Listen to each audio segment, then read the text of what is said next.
Akashvani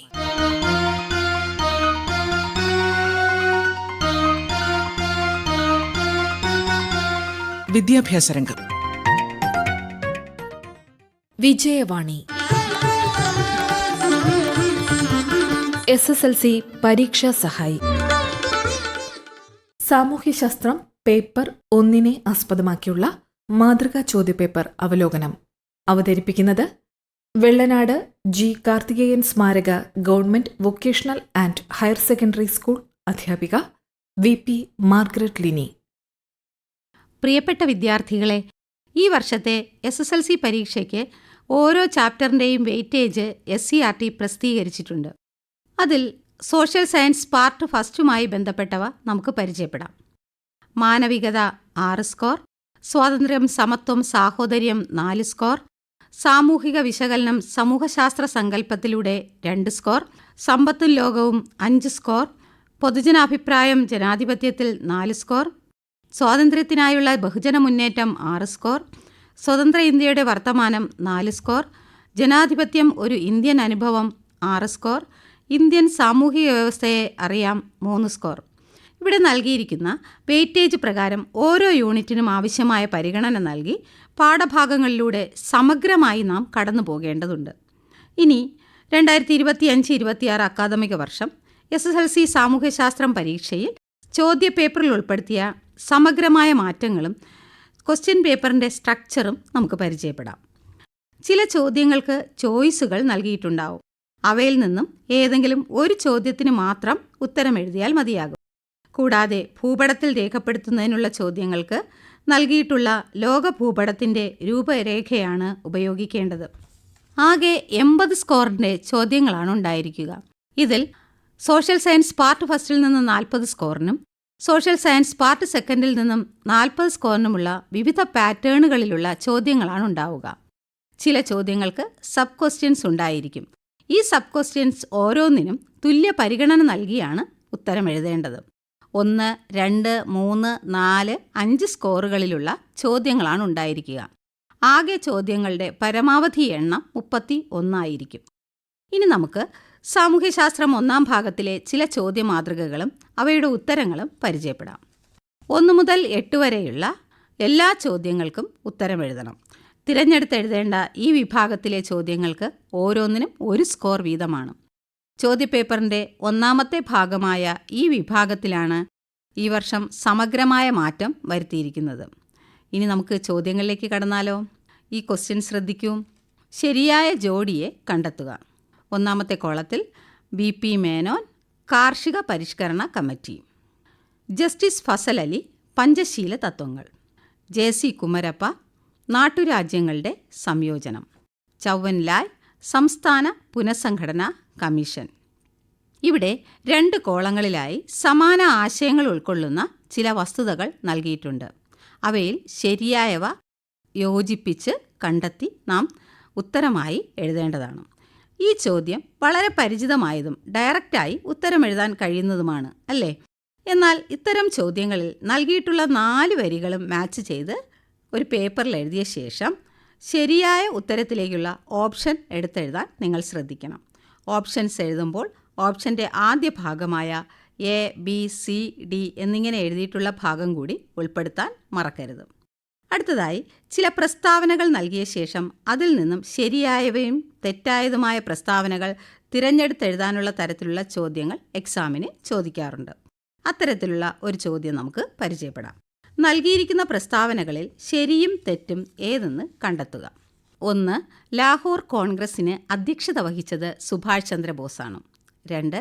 CR ദാസും Motilal നെഹ്റുവുമാണ് Swaraj പാർട്ടിക്ക് രൂപം നൽകിയത്. 3. ക്വിറ്റ് ഇന്ത്യ സമരകാലത്ത് സത്താറയിൽ ചിട്ടു പാണ്ഡെയുടെ നേതൃത്വത്തിൽ ഭരണകൂടം നിലവിൽ വന്നു. 4. 1946 ഫെബ്രുവരി 18 റോയൽ ഇന്ത്യൻ നേവി കലാപം ആരംഭിച്ചു. ഇനി ഉത്തരമായി നൽകിയിരിക്കുന്ന ഓപ്ഷൻ ശ്രദ്ധിക്കൂ. A 1, 2 ശരി, 3, 4 തെറ്റ്. B 1, 4 ശരി, 2, 3 തെറ്റ്. C 2, 4 ശരി, 1, 3 തെറ്റ്. D 1, 3 ശരി, 2, 4 തെറ്റ്. ഇതിൽ ശരിയായി നൽകിയിട്ടുള്ളത് 2, 4 എന്നിവയാണ്. 1, 3 എന്നിവ തെറ്റുമാണ്. അങ്ങനെയെങ്കിൽ ആൻസറായി വരുന്നത് സി എന്ന ഓപ്ഷനാണ്. അടുത്തതായി ചോദ്യപേപ്പറിൽ കണ്ടുവരുന്ന മറ്റൊരു മാതൃകയാണ് പ്രസ്താവന, കാരണം എന്നിവ നൽകിയ ശേഷം അവയുമായി ബന്ധപ്പെട്ട ഓപ്ഷനുകളിൽ നിന്നും ശരിയായത് തിരഞ്ഞെടുത്തെഴുതാനുള്ള ചോദ്യങ്ങൾ. അത്തരത്തിലുള്ള ഒരു ചോദ്യം നമുക്ക് പരിചയപ്പെടാം. പ്രസ്താവന: ഗാന്ധിജി ആഹ്വാനം ചെയ്ത 3ാം ബഹുജന സമരമാണ് ക്വിറ്റ് ഇന്ത്യ പ്രസ്ഥാനം. കാരണം: ചൗരി ചൗര സംഭവമാണ് ഗാന്ധിജിയെ ഈ പ്രക്ഷോഭം ആരംഭിക്കാൻ പ്രേരിപ്പിച്ചത്. ഇനി ഓപ്ഷൻ ശ്രദ്ധിക്കൂ. എ ശരിയാണ്. എയുടെ ശരിയായ വിശദീകരണമല്ല ആർ. ബി, എ തെറ്റാണ്.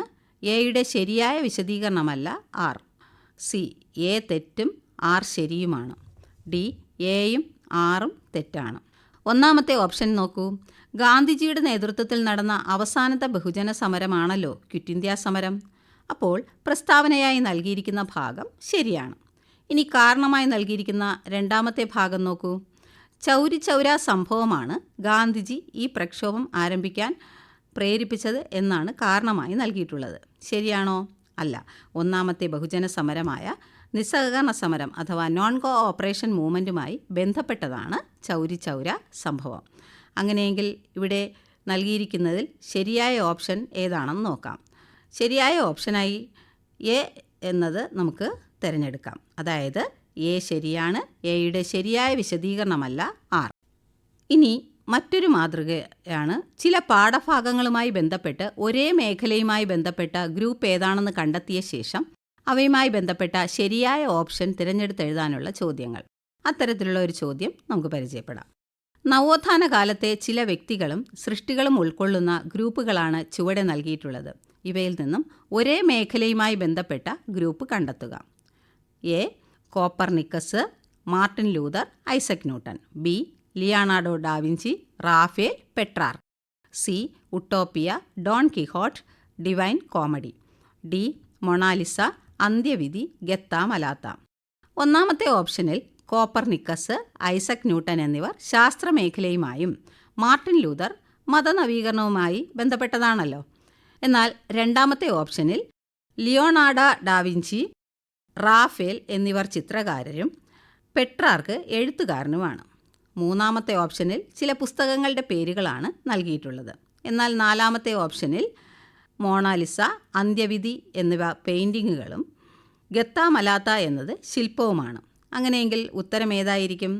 അതെ, option C, Utopia, Don Quixote, Divine Comedy. ഇനി അടുത്ത ഭാഗം നമുക്ക് പരിചയപ്പെടാം. 9 മുതൽ 15 വരെയുള്ള ചോദ്യങ്ങൾക്ക് 2 അതിലധികമോ വാക്യങ്ങളിലാണ് ഉത്തരം എഴുതേണ്ടത്. ഓരോന്നിനും 2 സ്കോർ വീതമാണ്. ഇങ്ങനെ 7 ചോദ്യങ്ങൾ നൽകിയിട്ടുണ്ടാവും. 2 സ്കോറിനുള്ള ഈ ചോദ്യങ്ങൾക്ക് ചോദ്യത്തിനനുസൃതമായി മിനിമം 2 പോയിൻ്റെങ്കിലും നാം ഉത്തരമായി എഴുതേണ്ടതാണ്. ചോദ്യം ശ്രദ്ധിക്കൂ. സമൂഹശാസ്ത്ര സങ്കല്പം, സോഷ്യോളജിക്കൽ ഇമാജിനേഷൻ എന്നാലെന്ത്? സമൂഹശാസ്ത്ര സങ്കല്പം എന്ന ആശയം ആദ്യമായി അവതരിപ്പിച്ച സമൂഹശാസ്ത്രജ്ഞൻ ആര്? ഉത്തരം നോക്കാം. വ്യക്തിഗത പ്രശ്നങ്ങൾ വിശാലമായ സാമൂഹിക ഘടനകളുമായി ബന്ധപ്പെട്ടിരിക്കുന്നുവെന്ന് കണ്ടെത്തി വിശകലനം ചെയ്യാനുള്ള നൈപുണിയാണ് സമൂഹശാസ്ത്ര സങ്കല്പം. സമൂഹശാസ്ത്ര സങ്കല്പം എന്ന ആശയം ആദ്യമായി അവതരിപ്പിച്ച അമേരിക്കൻ സമൂഹശാസ്ത്രജ്ഞനാണ് ചാൾസ് റൈറ്റ് മിൽസ്. ഇനി മറ്റൊരു ചോദ്യം നോക്കിയാലോ. കൂറുമാറ്റം അഥവാ ഡിഫക്ഷൻ എന്നതുകൊണ്ട് അർത്ഥമാക്കുന്നതെന്ത്? 1967 തിരഞ്ഞെടുപ്പിന് ശേഷം ഇന്ത്യൻ രാഷ്ട്രീയത്തിൽ രൂപപ്പെട്ട ഒരു പ്രവണതയായിരുന്നു കൂറുമാറ്റം. ഒരു പാർട്ടിയുടെ സ്ഥാനാർത്ഥിയായി ഇലക്ഷനിൽ മത്സരിച്ച് തിരഞ്ഞെടുക്കപ്പെട്ട ജനപ്രതിനിധി സ്വന്തം പാർട്ടിയെ ഉപേക്ഷിക്കുകയോ മറ്റൊരു പാർട്ടിയിൽ ചേരുകയോ ചെയ്യുന്നതിനെയാണ് കൂറുമാറ്റം എന്ന് പറയുന്നത്. ഇത് പലപ്പോഴും ഭരണപ്രതിസന്ധി സൃഷ്ടിക്കുകയും ജനാധിപത്യത്തിന് വെല്ലുവിളി ഉയർത്തുകയും ചെയ്യുന്നു. അടുത്ത ചോദ്യം നോക്കൂ. ഇന്ത്യയുടെ അധികാര കൈമാറ്റവുമായി ബന്ധപ്പെട്ട മൗണ്ട് ബാറ്റൺ പദ്ധതിയുടെ പ്രാധാന്യം വിശദമാക്കുക. ഇന്ത്യയിലെ അവസാനത്തെ വൈസ്രോയിയായിരുന്ന മൗണ്ട് ബാറ്റൺ പ്രഭു മുന്നോട്ട് വച്ച പദ്ധതിയാണല്ലോ മൗണ്ട് ബാറ്റൺ പദ്ധതി. രാജ്യത്തെ ഇന്ത്യ, പാകിസ്ഥാൻ എന്നിങ്ങനെ 2ആയി വിഭജിച്ച് സ്വാതന്ത്ര്യം കൈമാറാൻ ഈ പദ്ധതി നിർദ്ദേശിച്ചു. ഇങ്ങനെ 2 പോയിന്റുകൾ ഈ ചോദ്യത്തിൻ്റെ ഉത്തരമായി എഴുതാൻ കഴിയുന്നതാണ്. അടുത്ത ചോദ്യത്തിലേക്ക് കടക്കാം. യൂറോപ്യരുടെ കോളനിവൽക്കരണം തദ്ദേശീയ ജനതയുടെ മേൽ സൃഷ്ടിച്ച അനന്തര ഫലങ്ങൾ എന്തെല്ലാം? ഉത്തരം ആഫ്രിക്കയിലെ അടിമത്തവും അടിമ വ്യാപാരവും, തദ്ദേശീയർക്ക് തങ്ങളുടെ പ്രദേശങ്ങൾക്ക് മേലെയുള്ള സാമ്പത്തിക രാഷ്ട്രീയ അധികാരങ്ങൾ നഷ്ടപ്പെട്ടത്, കോളനികളിലെ തദ്ദേശീയ സംസ്കാരങ്ങൾ തകർച്ച നേരിട്ടത് എന്നിവ ഇവയുടെ അനന്തരഫലമായി നമുക്ക് എഴുതാവുന്നതാണ്. ഇനി അടുത്ത വിഭാഗം 16 മുതൽ 23 വരെയുള്ള 3 സ്കോറിനുള്ള ചോദ്യങ്ങളാണ്. ഇതിൽ സാമൂഹ്യശാസ്ത്രം 1-ാം ഭാഗത്തു നിന്നും പ്രധാനമായും 4 ചോദ്യങ്ങളാണ് ചോദിക്കാറുള്ളത്. അവ ഏതൊക്കെ യൂണിറ്റുകളിൽ നിന്നായിരിക്കും എന്ന് നാം മനസ്സിലാക്കേണ്ടതുണ്ട്. ഈ വിഭാഗത്തിൽപ്പെട്ട ചില മാതൃകകൾ നമുക്ക് പരിചയപ്പെടാം. 1914 മുതൽ 1918 വരെ നടന്ന 1-ാം ലോക യുദ്ധം ഇന്ത്യയിൽ സൃഷ്ടിച്ച സാമ്പത്തിക പ്രത്യാഘാതങ്ങൾ വിലയിരുത്തുക. ഉത്തരം: യുദ്ധത്തിൻ്റെ പേരിൽ ജനങ്ങളുടെ മേൽ അധിക നികുതി ചുമത്തപ്പെട്ടു. സൈനികരുടെ ആവശ്യത്തിനായി വൻതോതിൽ ധാന്യങ്ങൾ കയറ്റുമതി ചെയ്തത് ഭക്ഷ്യക്ഷാമത്തിനിടയാക്കി. അക്കാലത്തെ വിളനാശവും പകർച്ചവ്യാധികളും സ്ഥിതി കൂടുതൽ ദുരിതപൂർണമാക്കി. നിരവധി പേർ ക്ഷാമം മൂലം മരണപ്പെട്ടു. എന്നിവ ഉത്തരമായി എഴുതാവുന്ന പോയിന്റുകളാണ്. മറ്റൊരു ചോദ്യം നോക്കൂ. ഇന്ത്യയുടെ സാംസ്കാരിക സംരക്ഷണത്തിൽ ഗോത്ര സമൂഹം വഹിക്കുന്ന പങ്ക് നിസ്തുലമാണ്. സമർത്ഥിക്കുക. ഇന്ത്യയിലെ ഗോത്ര സമൂഹങ്ങളുടെ വ്യത്യസ്ത ഭാഷകൾ, വിശ്വാസങ്ങൾ, ആചാരങ്ങൾ, ഭക്ഷണരീതികൾ, ജീവിത രീതി എന്നിവ നമ്മുടെ വൈവിധ്യത്തിൻ്റെ ഭാഗമാണ്. വനം, ജൈവ വൈവിധ്യം എന്നിവ തനതായി സംരക്ഷിക്കുന്നതിൽ ഗോത്ര സമൂഹത്തിൻ്റെ സംഭാവനകൾ വളരെ വലുതാണ്. കൃഷി, ഔഷധങ്ങൾ, ജൈവ വൈവിധ്യ സംരക്ഷണം എന്നിവയെക്കുറിച്ച് പരമ്പരാഗത ഗോത്ര സമൂഹങ്ങൾക്ക് വിലപ്പെട്ട അറിവുകളാണുള്ളത്. ഇത്തരത്തിലുള്ള അറിവുകൾ കല, സംസ്കാരം തുടങ്ങിയവ തലമുറകളായി കൈമാറ്റം ചെയ്യപ്പെടുന്നതിലൂടെ ഇന്ത്യയുടെ സാംസ്കാരിക സംരക്ഷണത്തിൽ ഗോത്ര സമൂഹത്തിന് പ്രധാന പങ്കുവഹിക്കാൻ കഴിയുന്നു. ഇത്തരത്തിൽ ഉത്തരം എഴുതി സമർത്ഥിച്ചാൽ മാത്രമേ ഫുൾ സ്കോർ ലഭിക്കുകയുള്ളൂ. അടുത്ത ചോദ്യം: സ്വതന്ത്ര ഇന്ത്യയുടെ പ്രധാന പ്രശ്നങ്ങൾ പരിഹരിക്കുന്നതിൽ 1-ാം പഞ്ചവത്സര പദ്ധതി വഹിച്ച പങ്ക് വിശദമാക്കുക. ഉത്തരം: 1-ാം പഞ്ചവത്സര പദ്ധതി കാർഷിക വികസനത്തിനാണ് ഊന്നൽ നൽകിയത്. കാർഷിക വ്യാവസായിക മേഖലകളുടെ അഭിവൃദ്ധിക്കായി ജലസേചന സൗകര്യവും ഊർജോൽപാദനവും ആവശ്യമായിരുന്നു. അതിനായി രാജ്യത്തിൻ്റെ വിവിധ ഭാഗങ്ങളിൽ അണക്കെട്ടുകൾ നിർമ്മിക്കാൻ ശ്രമം ആരംഭിച്ചു. ഭക്രാനങ്കൽ, ദാമോദർ നദീതട പദ്ധതി, ഹിരാക്കുഡ് പദ്ധതി എന്നിവ ഇക്കാലത്ത് നിർമ്മിച്ച പ്രധാന നദീതട പദ്ധതികളാണ്. 24 മുതൽ 29 വരെയുള്ള ചോദ്യങ്ങൾക്ക് 4 അതിലധികമോ വാചകങ്ങളിലാണ് ഉത്തരം എഴുതേണ്ടത്. ഇവയ്ക്ക് ഓരോന്നിനും 4 സ്കോർ വീതമാണുള്ളത്. സോഷ്യൽ സയൻസ് 1-ാം ഭാഗത്തു നിന്നും 2 ചോദ്യങ്ങൾ ഈ വിഭാഗത്തിൽ ഉണ്ടായിരിക്കും. 4 സ്കോറിൻ്റെ ചില മാതൃകാ ചോദ്യങ്ങൾ നമുക്ക് പരിചയപ്പെടാം. മധ്യവർഗത്തിൻ്റെ ഉദയം ഫ്രഞ്ച് വിപ്ലവത്തെ സ്വാധീനിച്ചത് എങ്ങനെയെന്ന് വിശദമാക്കുക. ഇനി മറ്റു ചില ചോദ്യങ്ങൾ കൂടി നമുക്ക് പരിചയപ്പെടാം. പൊതുജനാഭിപ്രായം വളർത്തുന്നതിലും അതിലൂടെ ജനാധിപത്യത്തെ ശാക്തീകരിക്കുന്നതിലും കുടുംബത്തിനും വിദ്യാഭ്യാസ സ്ഥാപനങ്ങൾക്കുമുള്ള പങ്ക് വിശദമാക്കുക. ഇത് കൂടാതെ 30-31 ചോദ്യങ്ങൾക്ക് ഉത്തരം നാം വിശദീകരിച്ചാണ് എഴുതേണ്ടത്. ഇവയ്ക്ക് 5 സ്കോർ വീതമാണ് നൽകിയിട്ടുള്ളത്. ഇതിൽ 30-ാമത്തെ ചോദ്യം സാമൂഹ്യശാസ്ത്രം 1-ാം ഭാഗത്തിൽ നിന്നും ആയിരിക്കും. ഈ വിഭാഗത്തിൽപ്പെടുന്ന ചില ചോദ്യങ്ങൾ നമുക്ക് പരിചയപ്പെടാം. ഇന്ത്യൻ സ്വാതന്ത്ര്യ സമര ചരിത്രത്തിൽ നിസ്സഹകരണ സമരത്തിൻ്റെ പ്രാധാന്യം, സമരരീതികൾ എന്നിവ വിശദമാക്കുക. മറ്റൊരു ചോദ്യം: നവോത്ഥാന കാലത്തെ സാഹിത്യരചനകളെ ജനകീയമാക്കുന്നതിൽ മാനവിക ആശയങ്ങൾക്കുള്ള പങ്ക് വിശകലനം ചെയ്യുക. മറ്റൊരു ചോദ്യം കൂടി: നിലവിലിരുന്ന ചിന്തകളെയും യുക്തിബോധത്തെയും നവോത്ഥാന ശാസ്ത്രം എങ്ങനെയെല്ലാം സ്വാധീനിച്ചു വിശദമാക്കുക. ശില്പകല, വാസ്തുവിദ്യ എന്നീ മേഖലകളിൽ നവോത്ഥാനം വഹിച്ച പങ്ക് വിലയിരുത്തുക. പ്രിയപ്പെട്ട കുട്ടികളെ, ചിട്ടയായ പഠനത്തിലൂടെ നിങ്ങൾ ആഗ്രഹിക്കുന്ന തരത്തിൽ തന്നെ പ്രതീക്ഷിക്കുന്ന വിജയം എല്ലാവർക്കും ലഭിക്കട്ടെ എന്നാശംസിക്കുന്നു. സാമൂഹ്യശാസ്ത്രം പേപ്പർ 1-നെ ആസ്പദമാക്കിയുള്ള മാതൃകാ ചോദ്യപേപ്പർ അവലോകനമാണ് കൂട്ടുകാർ ഇതുവരെ കേട്ടത്. പരിചയപ്പെടുത്തിയത് വെള്ളനാട് ജി കാർത്തികേയൻ സ്മാരക government vocational and higher secondary school അധ്യാപിക VP Margaret Lini. Vijayavani SSLC പരീക്ഷാ സഹായി.